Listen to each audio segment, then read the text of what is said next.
الحمد لله رب العالمين والصلاة والسلام على قائد الغر المحجلين نبينا محمد وعلى آله وصحبه أجمعين وبعد. محترم ناظرین، السلام علیکم ورحمۃ اللہ وبرکاتہ. پروگرام گائیڈنس ٹو اللہ میں آپ سب کا استقبال ہے. ہم اور آپ کویت میں رہتے ہیں اور کسی نے ہماری کفالت قبول کی ہے تبھی ہم کویت میں رہ رہے ہیں.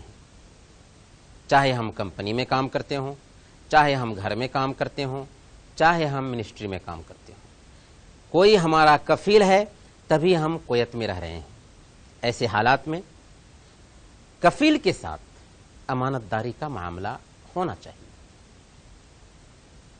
اسی سلسلے میں آج کے حلقے میں ہم بات کریں گے، لیکن اس سے پہلے ہم پیش کرتے ہیں آپ کے سامنے میں پہلوں کے قصوں میں سے ایک قصہ جسے ہمارے حبیب محمد صلی اللہ علیہ وسلم نے بیان کیا ہے. بخاری اور مسلم کی روایت ہے. اللہ کے رسول صلی اللہ علیہ وسلم نے بیان فرمایا، ایک آدمی نے ایک دوسرے آدمی سے زمین خریدا.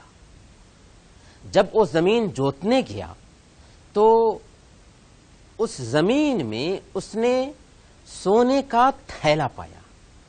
وہ دورہ دورہ زمین بیچنے والے کے پاس گیا اور کہا کہ بھائی جان، ہم نے آپ سے جو زمین خریدی ہے اس کے اندر سونے کا تھیلا پایا ہے. ہم نے تو زمین خریدا ہے، یہ سونے کا تھیلا تو خریدا نہیں، اس لیے اسے آپ رکھیں، میں اسے نہیں رکھ سکتا. اللہ اکبر. ذرا غور کیجیے، اس نے زمین خرید لی تھی اور اسی نے وہ تھیلا پایا تھا اور کسی نے دیکھا بھی نہیں تھا. اگر ہمارے جیسے لوگ ہوتے تو دبا دیتے اور زمین بیچنے والے کو خبر بھی نہ دیتے، لیکن وہ پاک طبیعتیں تھیں، اس لیے وہ دورے دورے جاتے ہیں زمین بیچنے والے کے پاس میں اور ان سے کہتے ہیں کہ یہ سونے کا تھیلا آپ کا ہے، آپ رکھیں. لیکن انہوں نے کیا جواب دیا؟ انہوں نے کہا کہ میں نے آپ سے زمین بیچی ہے تو زمین کے اندر جو چیز بھی ہے وہ آپ ہی کی ہوگی، میں نہیں لے سکتا. بالآخر دونوں ایک تیسرے آدمی کے پاس میں فیصلہ کے لیے جاتے ہیں. انہوں نے فیصلہ یہ کیا کہ کیا تمہارے پاس میں لڑکا ہے؟ ایک نے کہا کہ ہاں ہمارے پاس میں لڑکا ہے. دوسرے سے پوچھا کہ کیا تمہارے پاس میں لڑکی ہے؟ کہا کہ ہاں ہمارے پاس میں ایک لڑکی ہے. اس نے کہا کہ دونوں کی آپس میں شادی کر دو اور اس پیسے کو تم دونوں اپنے آپ پر خرچ کر لو اور صدقہ بھی کرو. یہ تھا انصاف کا فیصلہ. اس قصے پر غور کریں، ہمیں اس کے اندر امانت داری کا سبق ملتا ہے.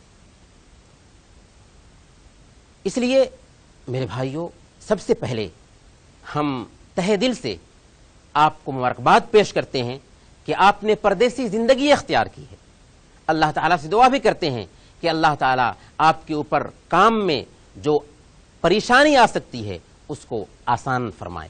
دوسرے نمبر پر اللہ رب العالمین کے شکر گزار بنے کہ اللہ رب العالمین نے آپ کو یہاں کام کرنے کا موقع عطا فرمایا.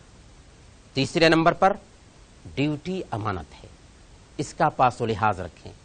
سنن بیہقی کی روایت ہے، اللہ کے نبی صلی اللہ علیہ وسلم نے بیان فرمایا، ان اللہ یحب اذا عمل احدکم عملا ان یتقنہ. اللہ تعالیٰ اس بات کو پسند کرتا ہے کہ تمہیں کا ایک آدمی جب کوئی کام کرے تو اسے مکمل طریقے سے انجام دے. اور کام میں عمدگی اسی وقت پیدا ہوگی جبکہ ایک آدمی کے اندر اخلاص پایا جائے، امانت داری کا جذبہ ہو اور املاک کی حفاظت کرے. محترم ناظرین، ہماری بات جاری رہے گی لیکن ایک چھوٹے سے بریک کے بعد.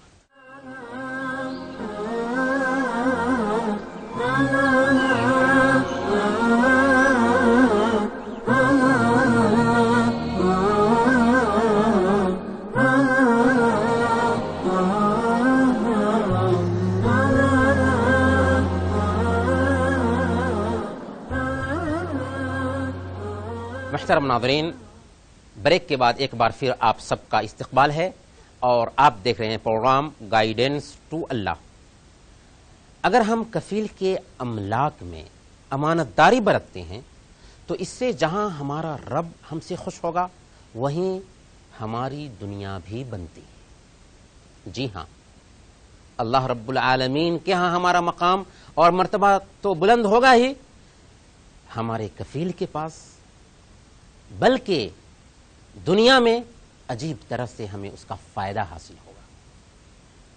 عبداللہ بن دینار بیان کرتے ہیں کہ ایک مرتبہ ہم ابن عمر رضی اللہ تعالی عنہ کے ساتھ مکہ کے سفر میں روانہ ہوئے۔ ایک جگہ پر آرام کرنے کے لیے رکے تو ایک نوکر، ایک غلام پہاڑ کی اوٹ سے اپنی بکریاں لے کر کے آیا۔ حضرت ابن عمر رضی اللہ تعالی عنہ نے امتحان کے طور پر اس غلام سے کہا کہ اے غلام، ان بکریوں میں سے ایک بکری بیچ دو۔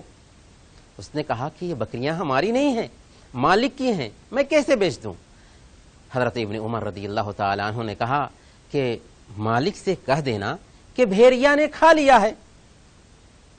اس غلام نے کہا ٹھیک ہے، مالک سے تو ہم کہہ کر کے بچ سکتے ہیں، لیکن خالق کائنات سے ہم کیسے بچ سکتے ہیں؟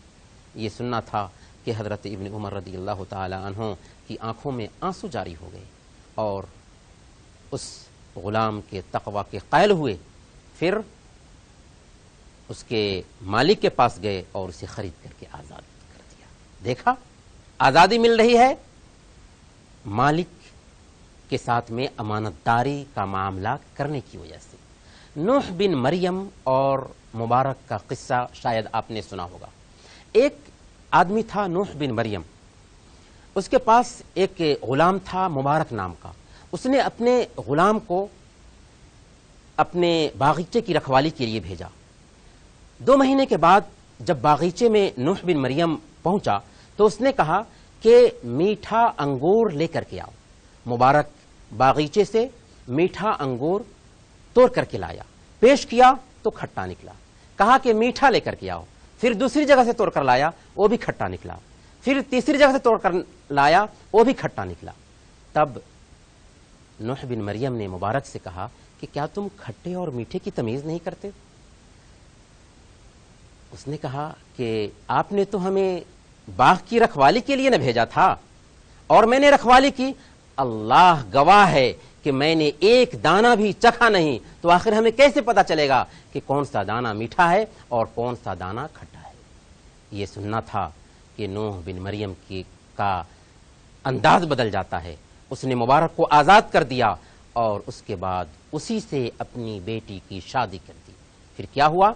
اسی مبارک کو ایک بچہ ہوتا ہے جس کو دنیا عبداللہ بن مبارک کے نام سے جانتی ہے، جو امام تھے، محدث تھے، زاہد تھے۔ محترم ناظرین، حقیقت میں ہم امانت داری برتتے ہیں تو اللہ بھی ہم سے خوش ہوتا ہے اور ہمارا کفیل، ہمارا مالک بھی ہم سے خوش ہوتا ہے، اور دنیا اور آخرت دونوں سنورتی ہے۔ اللہ تعالی ہم سب کو امانت داری برتنے کی توفیق عطا فرمائے۔ انہی چند کلمات کے ساتھ ہم آپ سے رخصت ہوتے ہیں، اگلے ایپیسوڈ میں انشاءاللہ پھر ملیں گے، تب تک کے لیے اجازت دیجیے۔ وصلی اللہ علی نبینا محمد وعلی آلہ وصحبہ اجمعین۔